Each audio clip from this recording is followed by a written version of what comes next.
The story of the TR-909. The 80s spawned several legendary drum machines, many of which went on to impact the very DNA of certain music genres as we now know them. It can be argued that Roland's TR-808 was the first to do so, and its importance to hip-hop, electro, and house music has been well documented, and it is truly an iconic instrument in electronic music. It was, however, Roland's follow-up to the 808, the TR-909, that eventually became the de facto sound of techno and house music. Let's have a closer look at the TR-909 story and the reasons behind its massive influence on electronic music culture. My recent video of the TR-808 covered a lot of the backstory lineage of Roland's designs that led up to the creation of the TR-808. Roland's drum machine ancestors, such as the Rhythm Ace FR1, TR-77, and CR-78, all had massive influence on what design would eventually lead to the TR-808. This was a time where microprocessors were now combining with electronic musical instruments to open up much more technical complexity that musicians had never had at their fingertips previously. Let's now fast forward to 1982. Where after over a year in the market, Roland's all-analog drum machine, the TR-808, had been mildly unsuccessful, competing with the likes of the Linn LM1 and the Oberheim DMX, especially when used in commercial studios.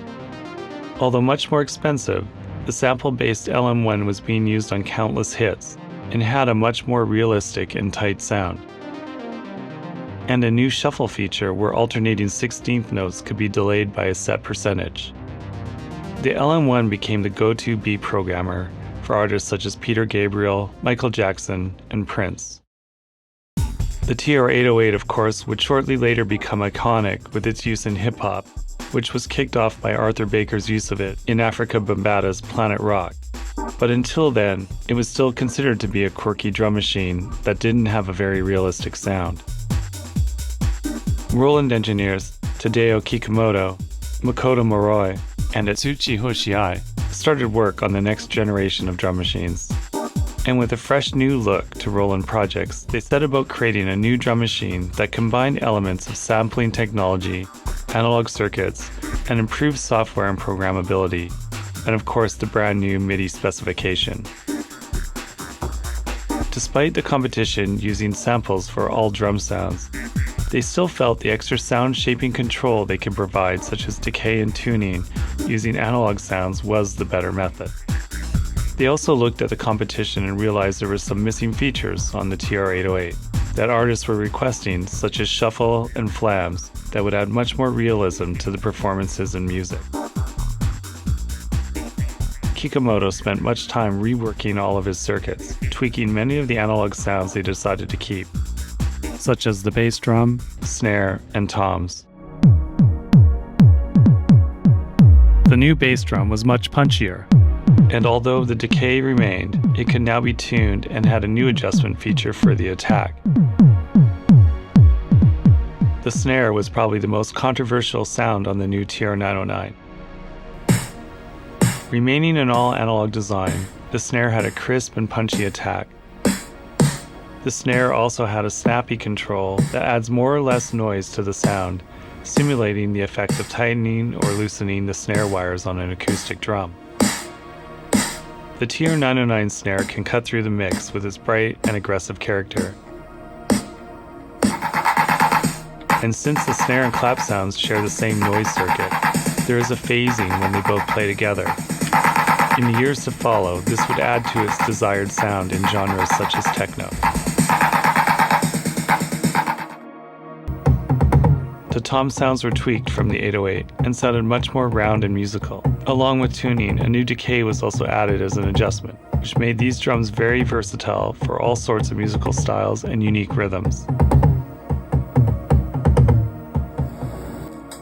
To provide more realism, as with the competitors' drum machines, the TR-909 was the first Roland drum machine to use sampled sounds, but as mentioned, only for the hi-hats and cymbals. Atsushi Hoshiai sampled his own drum set for the sounds, which were a mismatched pair of Paiste and Zildjian cymbals. Believe it or not, they were sampled at only 6-bit resolution. Gone were the congas, clavs, maracas, and cowbell, but added was an additional ride cymbal, which was also a sample along with the other hi-hats and crash cymbal.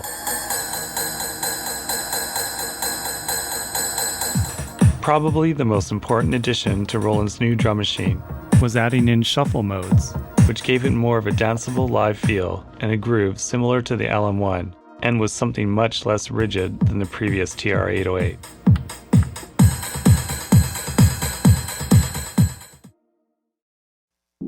Released in 1983 for about $1,200 US, it was still somewhat an expensive drum machine, and with many analog drum sounds, it wasn't considered to sound as realistic as the recent 1982 release of the Lindrum, the successor to the LM1.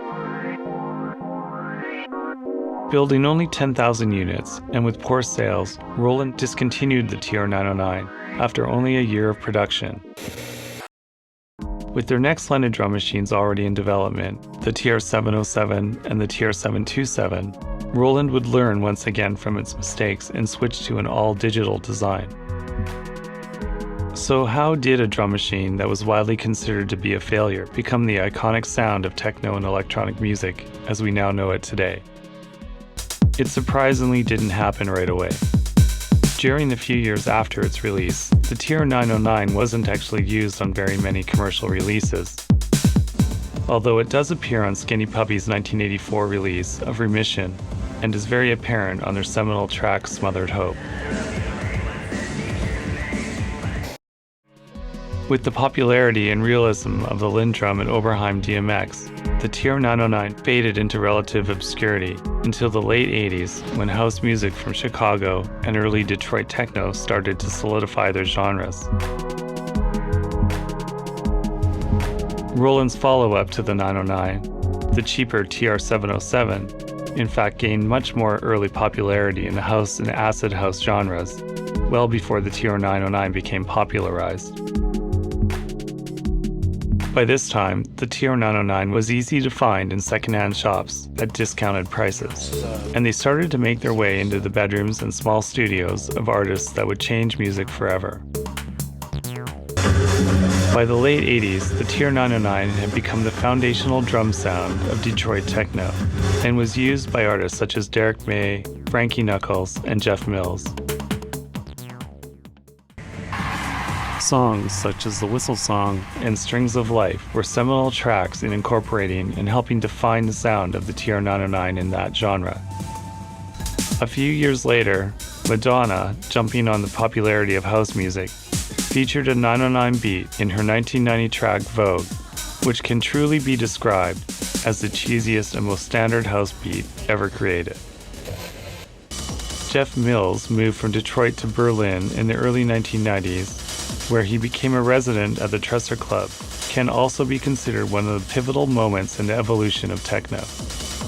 His use of the TR-909 live while DJing helped cement the sound of the 909 in the roots of techno as we now know it today. Throughout the 90s, the TR-909 remained popular and sought after, as electronic music artists from many genres largely regarded the drums as the sound that just worked on the dance floor and instantly gave music an underground credibility. Artists such as Orbital, Adamski, and Mantronix kicked off a new generation of electronic music, where the TR-909 was the foundation for the sound everybody was looking for. The TR-909 also made its way into the mainstream pop music scene, as artists such as Daft Punk, The Prodigy, and the Chemical Brothers used it to create catchy and energetic hits. The 909's distinctive hi-hats, claps, snare, and bass drum became synonymous with big beat, breakbeat, and the trip-hop genres that emerged in the UK. 40 years after its release, the sound of the TR-909 is strongly embedded in the dance music culture. A 909 beat just works on almost any track, and not much else has to even be done to EQ and mix the drums. It's the sound, particularly in the techno and tech house genres.